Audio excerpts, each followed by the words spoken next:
In previous lecture, I have taught you about conjunctions, definitions and types. Today, I am going to teach types of conjunction. Conjunction जो समुच्चयबोधक अव्यय होते हैं, जोड़ने वाले शब्द होते हैं, वो कितने प्रकार के होते हैं? Coordinating conjunction, first of all coordinating conjunction. Coordinating conjunction is of 4 types. Number 1, cumulative conjunction. Cumulative conjunction means योग सूचक. योग सूचक ये cumulative conjunction joins two statements, ये दो कथनों को जोड़ता है. एग्जाम्पल बताओ किससे जोड़ता है? And as well as, both, not only but also. These are the words we can identify whether it is cumulative और एडवर्सेटिव. क्यूमुलेटिव कंजंक्शन जो जोड़ने वाले शब्द होते हैं वो एक स्टेटमेंट को दूसरे स्टेटमेंट से जोड़ते हैं, और जो वर्ड्स होते हैं and as well as, both, not only but also इत्यादि, इनसे हम क्यूमुलेटिव कंजंक्शन को जोड़ते हैं. कि क्यूमुलेटिव कंजंक्शन क्या होता है? नंबर 1 देखिए एग्जाम्पल के तौर. Number 1, she speaks English.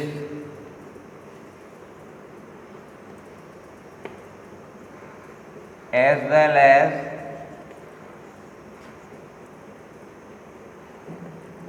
Sanskrit.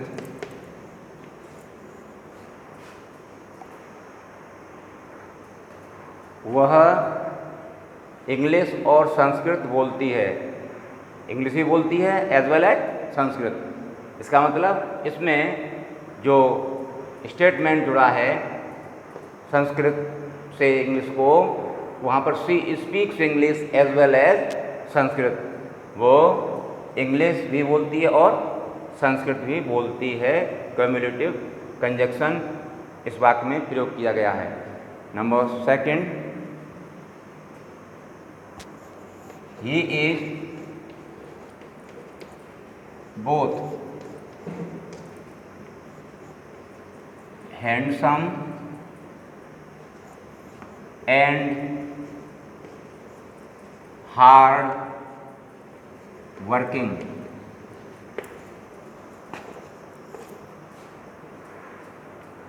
We are using here both and hard. Both and he is both. वो दोनों ही हैं. हैंडसम, सुंदर भी है, और हार्ड वर्किंग, कठिन परिश्रम करने वाला भी है. इसका मतलब इसमें जो कोऑर्डिनेटिंग कंजंक्शन का फर्स्ट टाइप क्यूमुलेटिव कंजंक्शन है उसका इसमें प्रयोग किया गया है. इसको पहचान सकते हैं by and as well as, both, not only but also. ये क्यूमुलेटिव की पहचान हुआ करती है. नेक्स्ट एग्जाम्पल देखिए.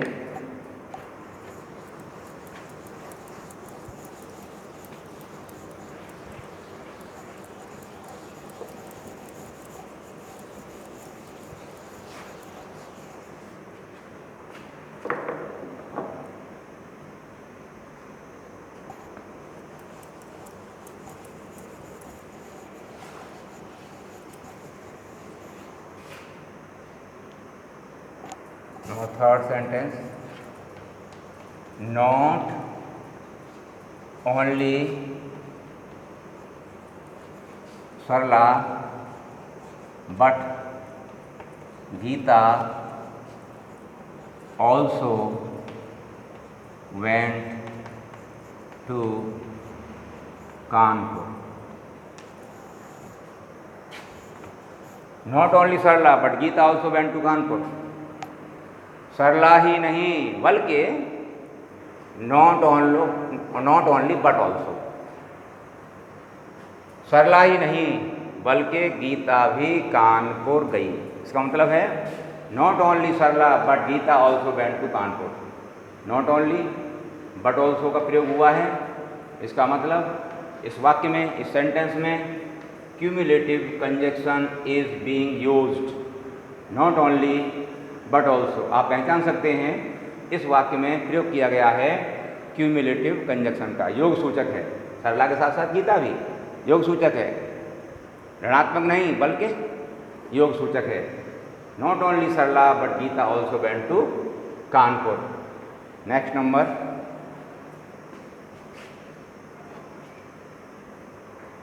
4th, man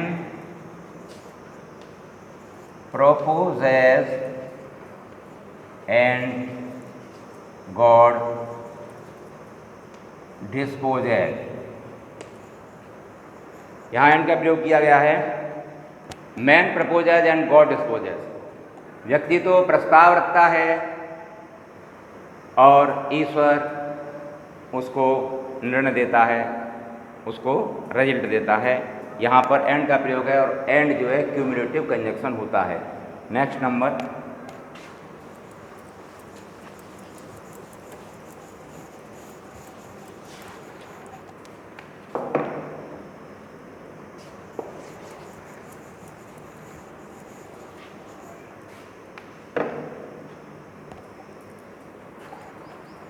2nd टाइप जो होता है adversative. Adversative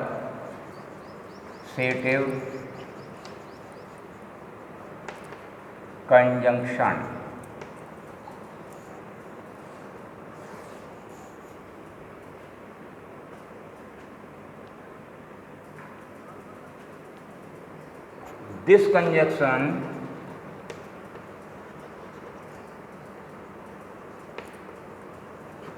This conjunction shows contrast और अपोजिशन। सीधी सी बात है, ये जो कंजंक्शन होता है वो विरोध सूचक है, विरोध बताता है, अपोजिशन बताता है स्टेटमेंट्स में। Opposition between two statements.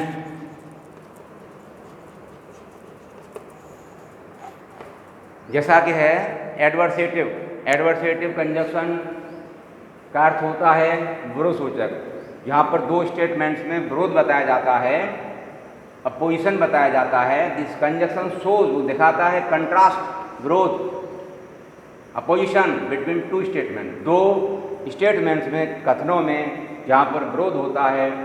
और वहाँ पर जो पहचान है इसकी, फॉर एग्जाम्पल आप देखिए इसकी पहचान कैसे करेंगे। For example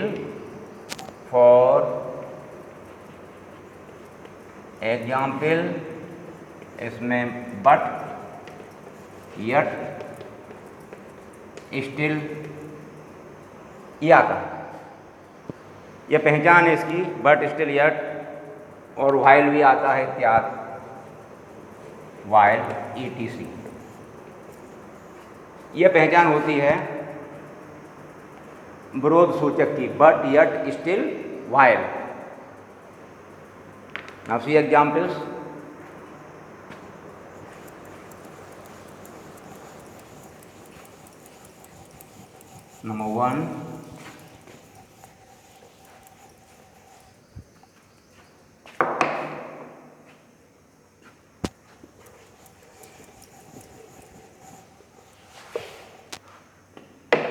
Number 1, he is poor but honest। विरोध है, गरीब है लेकिन ईमानदार है। He is poor but honest.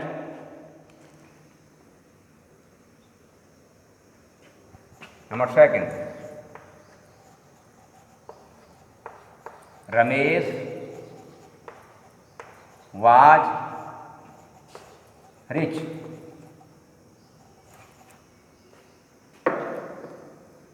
Ramesh was rich, still he was unhappy।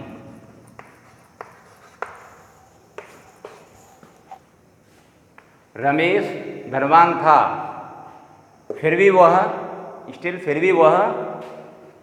क्या था? अनहैप्पी, दुखी था। हैप्पी सुखी, अनहैप्पी दुखी। रमेश वाज रिच, रमेश धनवान था विरोधाभास है और एडवर्सेटिव का प्रयोग किया है। Ramesh was rich still he was unhappy. Ramesh धनवान था फिर भी वह दुखी था।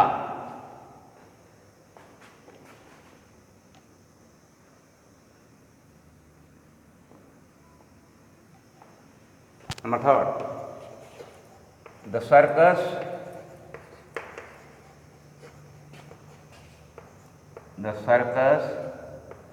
was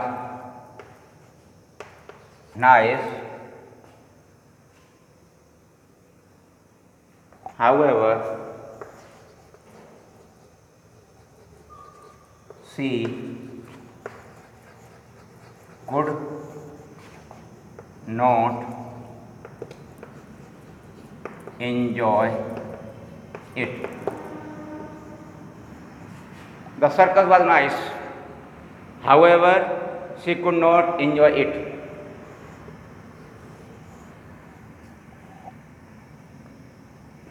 सर्कस बहुत अच्छा था, was nice अच्छा था, फिर भी उसने इसको वह एंजॉय नहीं कर सकी, वह इसका आनंद नहीं उठा सकी। विरोधाभास है। The circus was nice, however she could not enjoy it. But still, however, yet, ये पहचान होती हैं किसकी? एडवर्सेटिव कंजक्शन की। Fourth,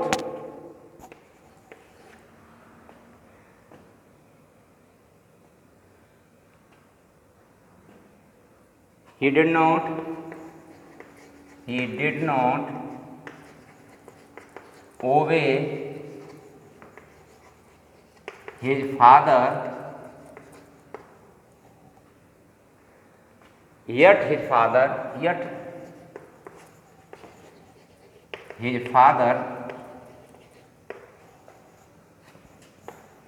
helped him. देखिए, he did not obey his father, उसने अपने पिता की आज्ञा का पालन नहीं किया। he did not obey his father, उसने अपने पिता की आज्ञा का पालन नहीं किया, फिर भी उसके पिता ने उसकी सहायता की। एडवर्सेटिव है पहचान, but, still, however and yet. These examples belongs to adversative conjunction, जिसको हम कहते हैं विरोध सूचक। सभी स्टेटमेंट्स में विरोध है। पुअर, ऑनेस्ट, रिच, अनहैप्पी, सब में विरोध है। तो हम पहचान सकते हैं बट, स्टिल, हाउएवर और यट से कि इन वाक्यों में एडवर्सेटिव कंजक्शन का प्रयोग हुआ है। Next,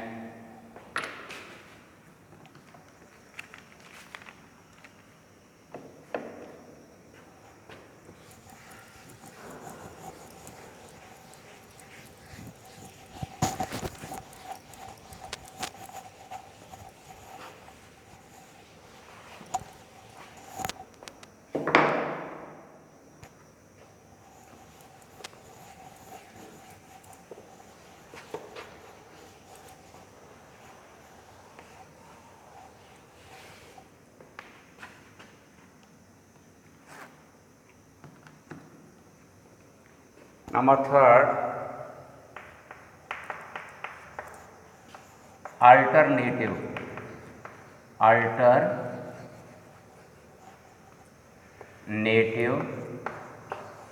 conjunction.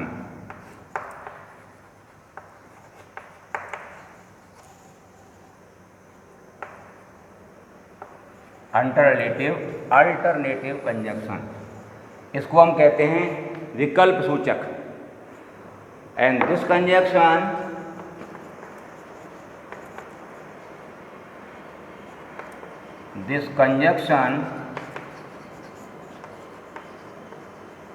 shows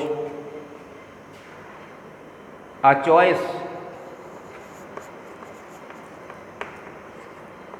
or an alternate.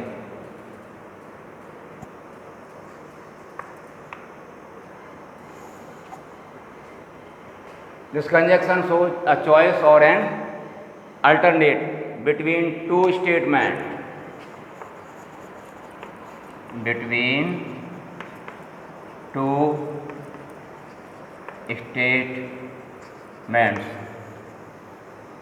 जैसा कि अल्टरनेटिव कंजक्शन का मतलब होता है विकल्प होते हैं, विकल्प दिया जाता है और उसकी पहचान होती है आइदर और, नाइदर नॉर और एल्स। दिस कंजक्शन शोज, ये दिखाता है अ चॉइस, एक चॉइस या एक विकल्प दो स्टेटमेंट, दो कथनों के मध्य में। फॉर एग्जाम्पल,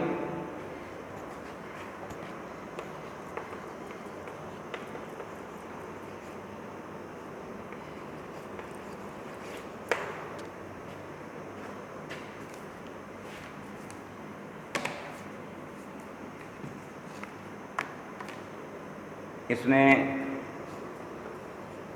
आइदर और,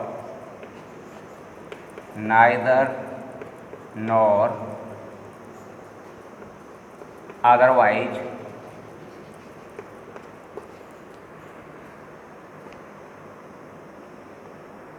एल्स और, नॉर, etc। आइदर और, नाइदर नॉर, ये पहचान हुआ करती है। उदाहरण दिया गया है कि हम कैसे पहचान सकते हैं आइदर और, नाइदर नॉर, अदरवाइज, एल्स और नॉट से। यह पहचान, आइडेंटिफिकेशन है, पहचान है। और उदाहरण के बतौर पर हम अभी सेंटेंस लिखने वाले हैं, सेंटेंस लिखेंगे।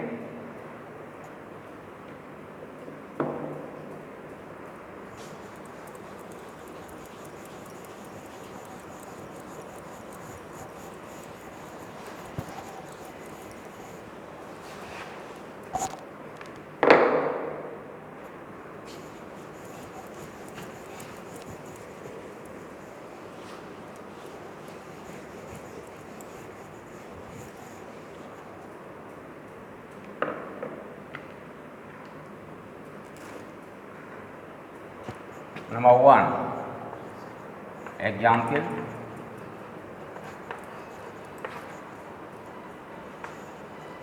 what will you like, tea or coffee? What will you like? तुम क्या पसंद करो, टी, चाय अथवा कॉफ़ी। और पहचान है अल्टरनेटिव कंजक्शन की, टी ये चॉइस है, टी और coffee. Second,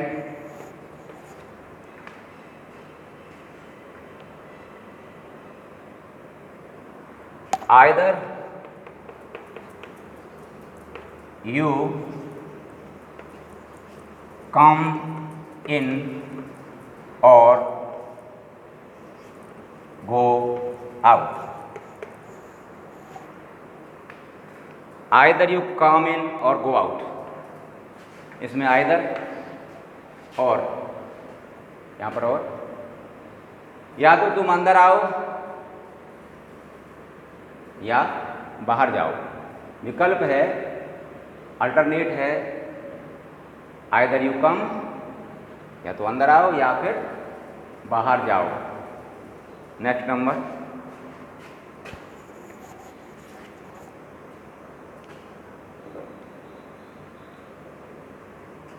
neither I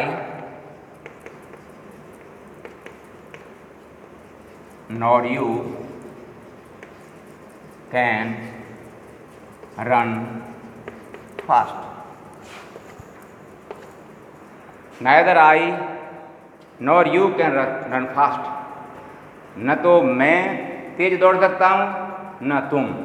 neither I nor you, neither nor पहचान अल्टरनेटिव कंजक्शन की है। Fourth sentence,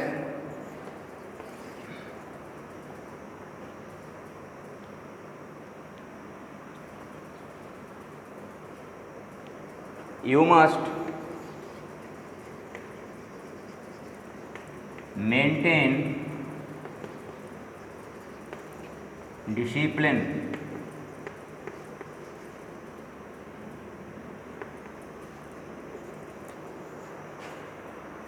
You must maintain discipline, otherwise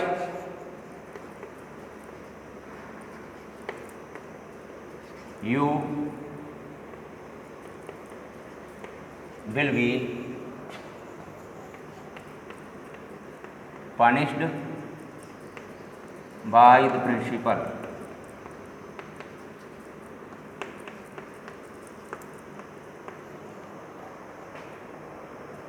Otherwise,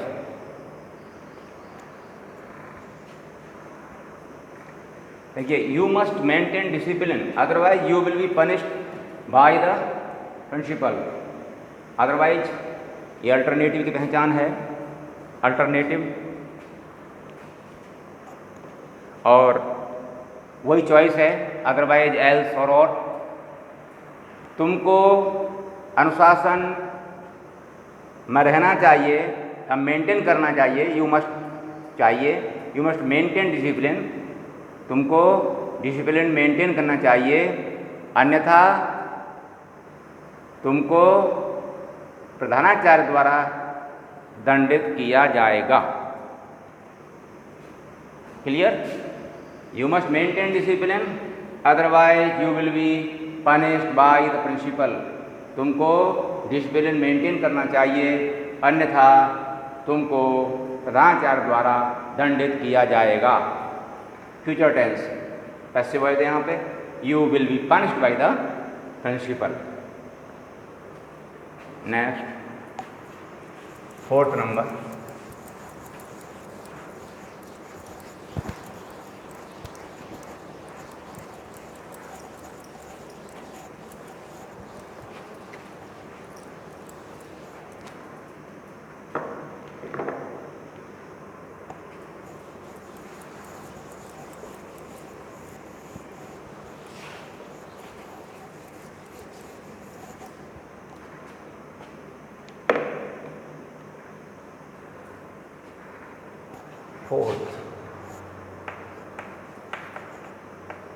illative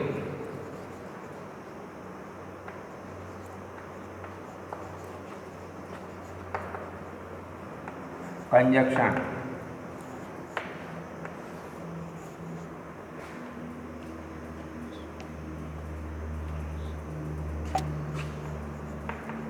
it shows an inference between two statements.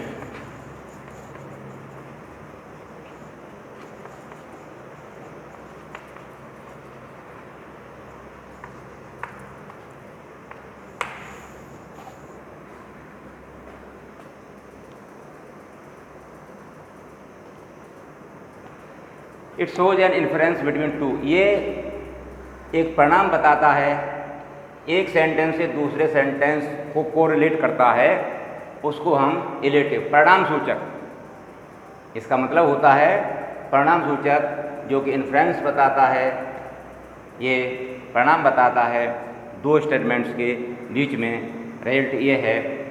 और इसमें जो पहचान के लिए आता है, ये देखिए, सो therefore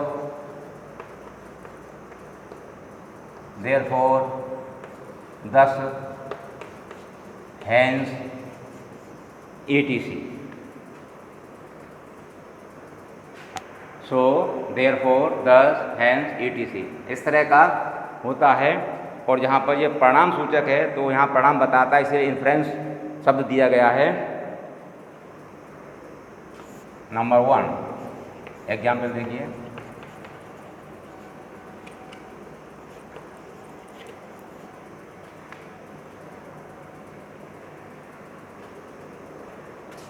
he was ill, so he did not come to play।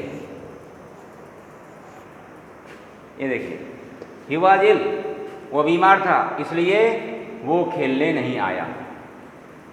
बीमार था, परिणाम तो ही निकला, इसीलिए वो खेलने नहीं आया। बीमार नहीं होता तो आता, इलेटिव कंजक्शन की पहचान। He was ill so he did not come to play.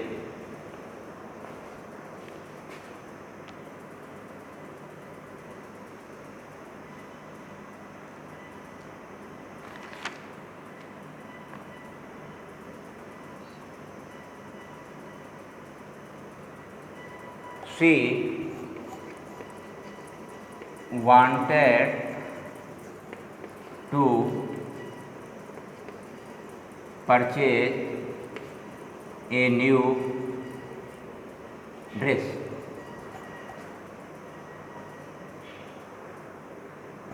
Therefore, she went to the market.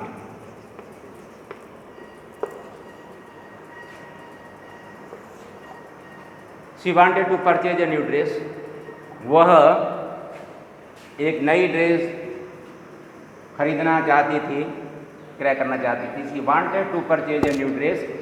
वह एक नई ड्रेस परचेज करना चाहती थी, इसीलिए इसी कारण से क्या, therefore she went to the market, इसलिए वो बाजार को गई। Next,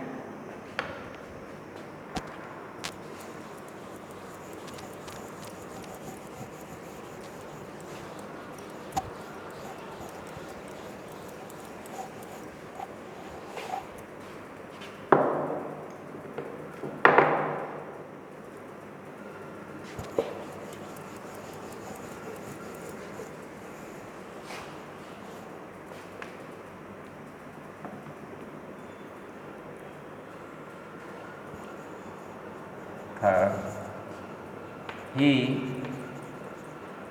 worked hard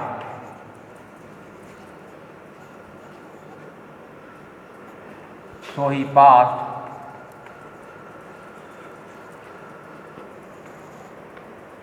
in first division.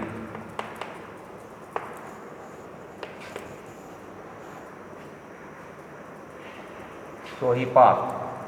So he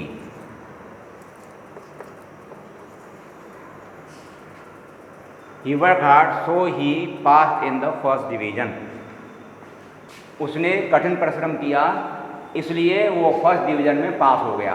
परिणाम आ गया, कठिन परिश्रम किया इसलिए पास हुआ।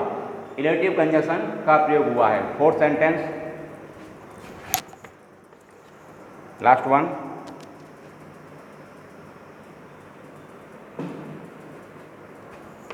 his father was angry